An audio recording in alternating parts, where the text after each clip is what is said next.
Hello, and thank you for tuning in today to Issues of Interest from Baker Newman Noyes, where we cover assurance, tax, business advisory, and technology topics and trends affecting the banking and financial services industry. I'm Joe Jalbert, and I lead the banking and financial services practice here at BNN. Banks and financial institutions are constantly navigating volatility and change. Here at Issues of Interest, we help you stay current on what's happening in the industry so you can achieve success for your institution. Just a quick note to our listeners about this month's Issues of Interest episode. We are pleased to be running a special guest episode from our ESG practice about a recent sustainability loan project they did with a large bank in Maine. We're excited to share this story with our listeners as one example of how a financial institution in New England is tackling sustainability goals. Our team had a great time working on this project, discussing its impacts, and, as always, partnering with our clients across industries to make a positive impact in our communities. We hope you find this content helpful for how you are approaching ESG at your institution.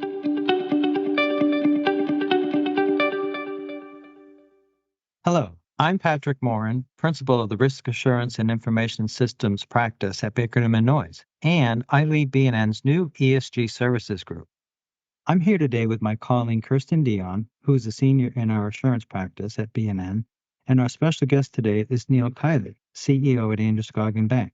I'm excited to be here today talking with you both about an ESG project we partnered on for Androscoggin related to your sustainability goals. This project is currently in beta launch and aims to have a deep impact on lending and investments, particularly in Maine. Before we dive in, Neil, can you share a bit about Androscoggin Bank and your role? Absolutely. So Androscoggin Bank is a $1.6 billion commercially focused bank headquartered right here in Lewiston, Maine. And a few years ago, we embarked on a journey to ensure that we stayed relevant to our clients, given all the changes that were happening in business generally and in our industry and specifically. And ultimately, that led us to become only the 9th bank in the country to achieve what's called a B Corp certification as a differentiator. And for those who are not familiar with B Corp certification, it's analogous to organic certified for food or LEED certified for building. But instead, it's a rigorous assessment of how a company operates across multiple dimensions. So how well it treats its employees, how well it serves its clients, how well it supports its local communities, and how environmentally sustainably it operates. And I'd say Patagonia is probably the best known B Corp certified company in the world. So that's a little bit about the company. My role as CEO, obviously, is setting the vision and leading the teams. And charting our path around sustainability has been a passion for me, and I'm really excited to talk about our new program. Great. Thanks, Neil. Just thought I'd share that I attended the Climate Maine Summit last week with some of your folks, and there's clearly a tremendous opportunity in so many vectors in sustainability space. And the product we're going to talk about is, I think, going to be a resource individuals can leverage to help in those efforts. But first, let's talk about why we're here. So we're proud to have had the chance to work with Androscoggin Bank on this project. When we learned about it, it was an opportunity to have potential positive impacts for Maine in areas such as poverty, health, well-being, gender equality, sanitation, and more. As an example, we heard last week how the importance of clean air in schools is such an important factor for education and the health of our kiddos. And so there's resources in this program for that. But ultimately, here to share about the success of our story is an example of great work and what can be accomplished with a focus on values and dedication, both to communities at home and beyond. Can you tell us about how did this project come about? Happy to, Pat. What we're talking about here is our new, what we're calling our Corporate Partners Sustainable Deposit Program. And the origins for this idea actually sprang from another innovative social impact program that we launched a year or two ago. This came out of some deep discussions with some of our nonprofit partners who are doing work in the new Mainer immigrant space. And in talking to them about their needs and what we might be able to help with, they identified that a significant portion of the new Mainers here also subscribe or adhere to the Islamic faith. And because of that, they are prohibited from paying interest in the conventional sense. And because of that, they're prohibited from using conventional mortgages. So what that meant is there are a number of families that were living in Lewiston and Portland and other apartments who were unable to purchase their own homes and have the dignity that comes from raising your family in your own home, and unable to build equity, which we know that can have generational impacts. So long story short, we worked with national Islamic finance experts and local Islamic leaders. And over a period of 12 to 18 months, we crafted this program to develop an innovative solution to enable them to buy homes in a way that was compliant with their faith principles. So obviously really well received by the new Maine Islamic community, well received, generated a lot of positive press locally and even nationally. NPR picked it up. But what struck me most about the feedback we received were the calls and outreach we received from local business owners and CEOs. And it kind of fell into two camps. One, it was expressing admiration for a business that took an innovative approach to solving a social challenge. But it was also, I think there was a lot of appreciation from folks as fellow Mainers about the work we were doing to change the arc of individual lives right here in Maine. There's deep appreciation for that, and I think some interest in how they might get involved. So that led to thinking about one, we wanted to amplify our lending efforts, certainly beyond Islamic mortgage, but to other sustainable categories like women and BIPOC-led businesses, renewable energy, clean water, some of the other factors you talked about. So how can we achieve more fuel for that kind of work? And so we wanted to raise deposits.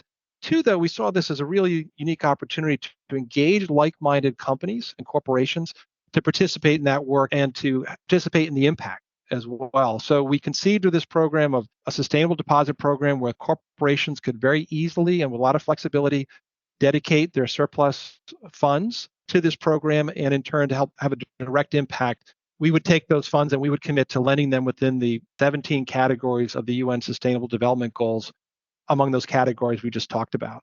And I'll just say, we're in beta. We've had a handful of conversations, but our intuition was right. It's resonating deeply with companies. They're very, very excited to participate.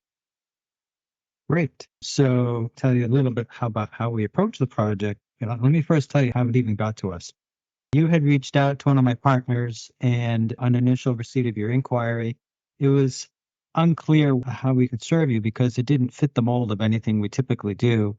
And as often is the case, those services find their way to the more strategic and advisory folks of the firm. And I'll tell you, Neil, you had me at the word taxonomy. I was like, boy, I want to dig in and learn about that. So once we found the time to connect, Kirsten and I met with your team to learn about your objectives. And based on that, we developed a research plan for the project. Then Kirsten and I met to strategize on how to move forward. Then we just got right to work. Kirsten, could you share a bit about our approach and how we got through this project? Yeah. So as Pat just mentioned, we met with Neil and his team, and through those conversations, we got a better understanding of what the bank's objectives were for the project, what their vision was, and how it would fit into their banking activities. We also got a good understanding of what their current loan portfolio and customer demographic looks like now to see if they had customers out there already supporting these activities that might align with what we were trying to achieve. So as Pat mentioned, we worked together to develop a research plan. We were able to identify some larger banks that currently offer and advertise ESG and sustainability related loan products to use as a model. So we just use these as a guideline to see if these types of products should be considered by Androscoggin.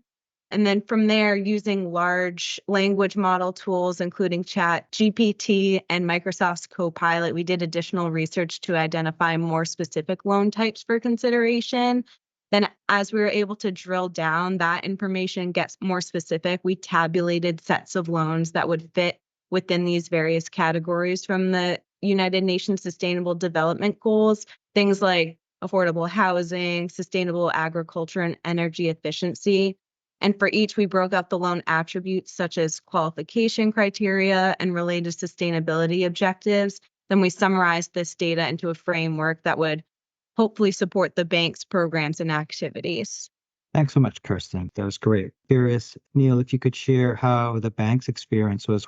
So, in short, Patrick and Kirsten, it was great. I think that obviously we were designing this program for corporate partners, so it had to have a certain elevated level of rigor, authenticity, and credibility. And so, looking inside, we have an incredibly talented team inside, but we were looking out at, as you said, taxonomies and digging in with needed insights in terms of the UN Sustainability Development Goals. And we needed folks that kind of survey the landscape of information out there and what was being done and distill it back for us. So we turned to you with those expectations in mind, and you absolutely nailed it on all counts. I think just listening to Kirsten, we can say again why we hired you all, and it was incredibly thorough and efficient. You were able to collect a large amount of data and other examples. And again, we weren't duplicating something that somebody else did, but it was brilliant to go out and look at next level models or examples so that we could draw from them.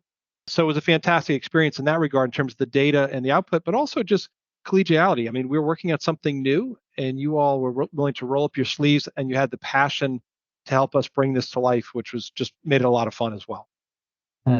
Thanks, Neil. It's interesting you use that word because I was going to say, from our perspective, we really enjoyed working with your team, the passion for this project. And it really made it easy for us to stop what we were doing already to work on this with your team. And really, what came through to us was that your team really wants to make a difference. And at the same time, we, as part of our core at BNN, is to support our community. And so I always dive in, and I'm sure Kristen does too, to appreciate the opportunity to work on a project like this that add value to our communities. So we got through the project, and what's next? Can you explain what are the outcomes from the project and what will happen with it? So I'll tell you, one of the first most important outcomes of this, we were able to take the finished product and sit down with a company called Geiger. They're the world's largest privately held and family-owned promotional products distributor. And they're also a leader in the sustainability space. And when I say a leader in the sustainability space, I mean everything from they have a gold certified LEED building for their headquarters. And they also have a gold certification for EcoVadis, which is a very prestigious sustainability certification. A gold level means top 5% of companies in the US, and they have platinum level in the UK. So this is a company that walks the walks in terms of sustainability and social impact. And more importantly, as a privately held family-owned company, they actually go beyond simply meeting the technical requirements of these rigorous certifications. They actually embrace the spirit of sustainability and social impact. So we were able to sit down with them with this program in hand, and they immediately understood what we're trying to do, and we're excited about having a local impact. And reflecting their leadership position, they immediately decided to sign on as one of our founding partners, which is fantastic. And I will say too, we consider a partnership when you have a company like Geiger that has very high expectations and authentic commitments. Those expectations are going to challenge us to elevate our game and make sure that we continue to improve and innovate this program to have more impact. So it's conversations that we were able to have like that. And we've had a handful of other conversations that folks are starting to sign on as partners, which is really exciting. And we look forward to building out this partnership in Maine and hopefully beyond Maine. That sounds great. It's always good to find partners like that that are really willing to jump right in or actually already embodied the examples of what we are trying to do.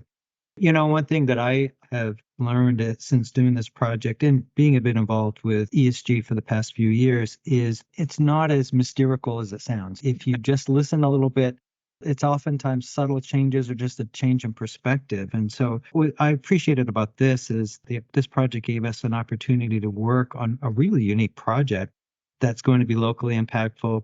Our hope is that, and I believe it will, allow it to support our community in such important ways. And it allowed us to combine our banking industry knowledge along with our understanding of ESG developments to enable the bank to offer something new. Both Kirsten and I found this project quite meaningful and interesting. As I mentioned, we're developing an ESG practice within the firm, both to help organizations prepare and then at the time when they need to report, we'll be able to help them provide some assurance around that. But it's a passion for us as a team. And through this, we can support businesses, often based locally, who also want to make a positive impact for both society, business, and environment. We really do appreciate having had this opportunity. Absolutely. I would say that one of the key benefits of Benefit Corporation, which we've actually experienced in reality, is that it's become a major driver of attracting great talent. So over the last year or two, every new employee who has joined the bank has cited B Corp certification as a material reason why they joined the bank. And so we've had tremendous success recruiting exceptionally talented employees out of much larger institutions in particular who are making a choice about culture and values and they want to do this type of work. And I'll just tell you that in terms of engagement, also while people are here, having the opportunity to work on projects like this that have direct social impact, and they can see the fruits of their labor working a novel product, right? That's always exciting in your career if you can actually bring a new product to market. But two, one that has a local impact, a social impact, one that you're proud to talk to your friends about. So these are a major driver or attractive element of our cultures, and we're seeing it reflected in the people that we get and the people we're retaining. So a huge, powerful competitive advantage. From my perspective, as we've mentioned, there's no model to follow. We are building from the ground up. Neil and his team were great in terms of giving us some examples to work with as well as what they were hoping to get out of all of this. But I think something surprising that came from this for me was just all of the activities you could consider to be ESG or sustainable that you wouldn't necessarily think off the top of your head. But as Pat and Neil have echoed, just maybe changing your mindset or shifting how you look at something and practices that you're already doing, you could consider to be sustainable or ESG related or follow those goals that we've discussed. I think it's something that seems like it's almost achievable for anyone if they just shift their perspective, but it takes a team like Neil and the folks at Androscoggin to put that into fruition. A key takeaway on our side was that we learned it's such a variety of activities that can be considered ESG or sustainability related. Like I mentioned before, it's a matter of perspective and focus. Therefore, there's a big opportunity for local banks like you at Androscoggin to support these types of activities through loan product offerings and similar. And I would think it's great news for Androscoggin, BNN, and each of our clients and customers, as we believe this is translatable to all types of activities, business banks, and financial institutions across the country. So what's next? How does this fit into what's happening in the sustainability space? I think that this is kind of like a Main Street application of ESG. And I think it's just the tip of the iceberg. And here's why. I think if we go up to 50,000 feet a little bit and talk about sustainability at the national and global levels, we have a lot of trends that are driving this mega trend, if you will, around sustainability.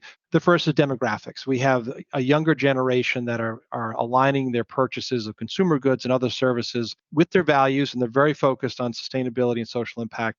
This same generation is the next generation of employees, as you and I know, Pat, and they're making demands on their employers about how the companies operate in a socially impactful way and a sustainable way. So those major drivers. Beyond that, the investor world, right, are taking note. They're very focused on climate change, environmental issues, and asset managers are allocating or screening companies based on sustainability disclosures and commitments. And then finally, the regulatory framework.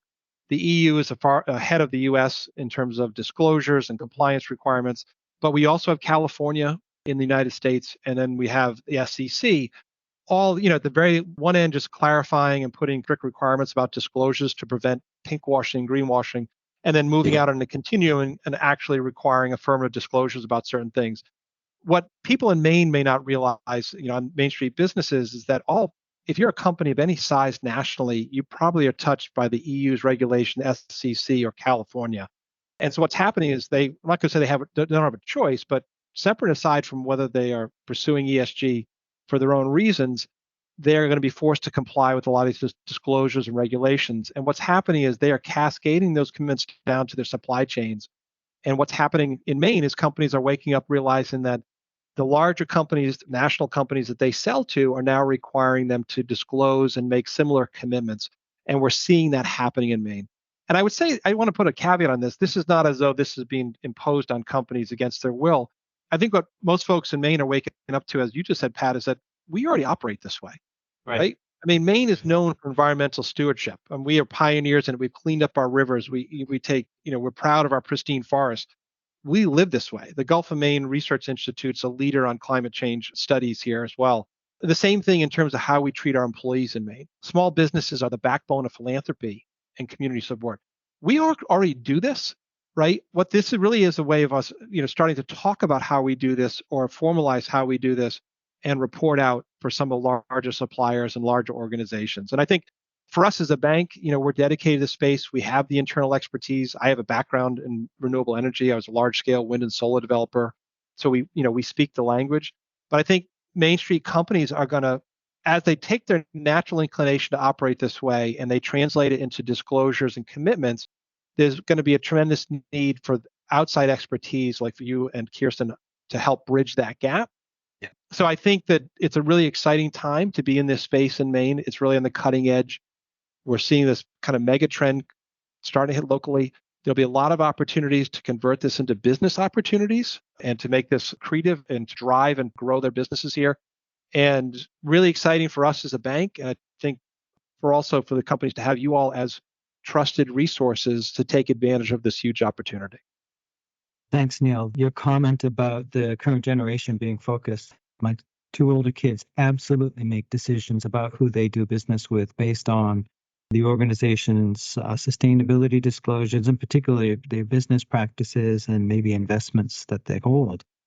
So, and in order to provide the comfort around that so that those who read their reports, those sustainability disclosures, we're seeing an increased need for organizations to get independent validation of those efforts and commitments, which you talk about earlier, where organizations here in Maine and abroad who may be selling to larger companies, that's part of what's called the supply chain.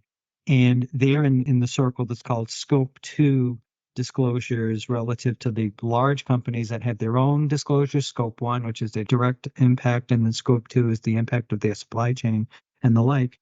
And so I think you mentioned earlier that both the European rules as well as California, and their rules are fairly, they don't require you to be in California. You just need to be conducting business in California and be of a certain Correct. scale. So you may have disclosures you weren't aware of, requirements, I mean. I will just Mhm. jump in on that 1 second, said for business owners listening or CEOs out there. So there's actually a challenge because there's a number of certification bodies out there. So B Corp is one certification that is a whole company certification, which may be appropriate for some companies, may not be appropriate for other companies. EcoVadis, there are other ones out there. So I think part of the service that you can offer to companies is looking at their unique situations and what kind of requirements either they have or the companies that they're supplying or selling into have, and choosing the right taxonomy, the right certifications and commitments for their situation and their needs and their business. I think that in itself, those are very strategic decisions as we have so many competing bodies out there. That's a tremendous value I think that you can offer to clients, is making those strategic decisions up front. Which commitments do you make? How do you make them? How do you calibrate them so they're appropriate and realistic? That's great. So back to what we've been seeing, actually, I comment on that a little bit, Neil, that in that we do other advisory or attestation work, and it's always best for organizations to set their objectives and to determine what they want to accomplish and do a good job at it with good controls in place and embed it into their practices so that when they go for one of these certifications or do the sustainability disclosures, they're much more likely to be successful in that, rather than if you design your approach to meet the letter of the requirement, it's not embedded in what you do, and it's not genuine. So ESG is here. It's been here for a while, if you think of it in the broader term, and it's not going away. Companies that are prepared in the way that I just described will be in a better position to be competitive about it. And if they start thinking about it now, I think I mentioned earlier, at Athena, we are prepared to provide assurance-based services related to ESG programs. And with each project, though, like this one, we're uncovering opportunities to be creative and flexible in how we might partner with leading organizations like Androscoggin to help implement impactful change. I didn't mention, but we do have a separate advisory group that can offer customized solutions related to incorporating tools and programs to help support the reporting requirements.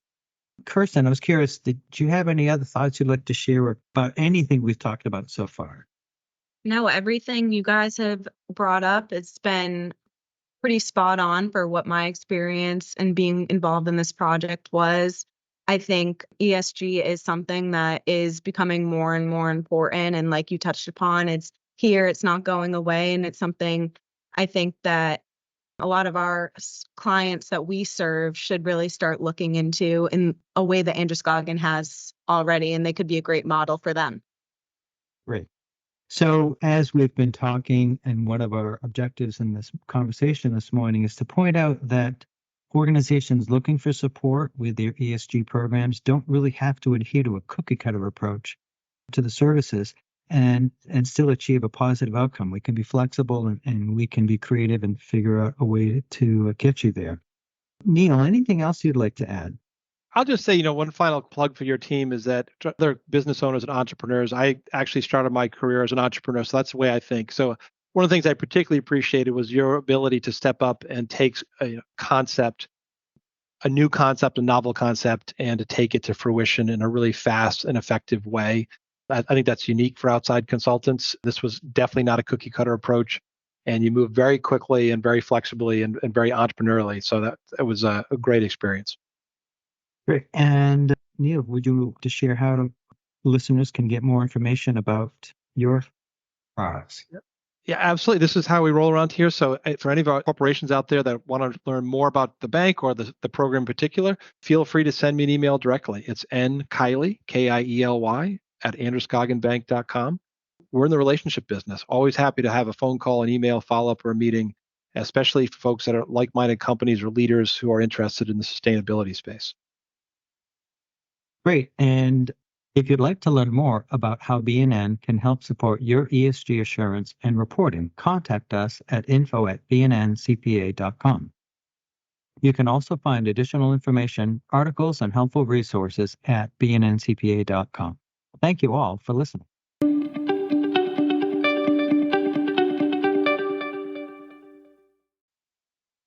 Thank you for listening to Issues of Interest from Baker Newman Noyes. The BNN banking team thrives on solving complex business challenges and helping institutions meet their goals. You can find more of our industry content and subscribe to our newsletter at bnncpa.com. If you'd like to connect with a member of our team, email info@bnncpa.com. Bye now.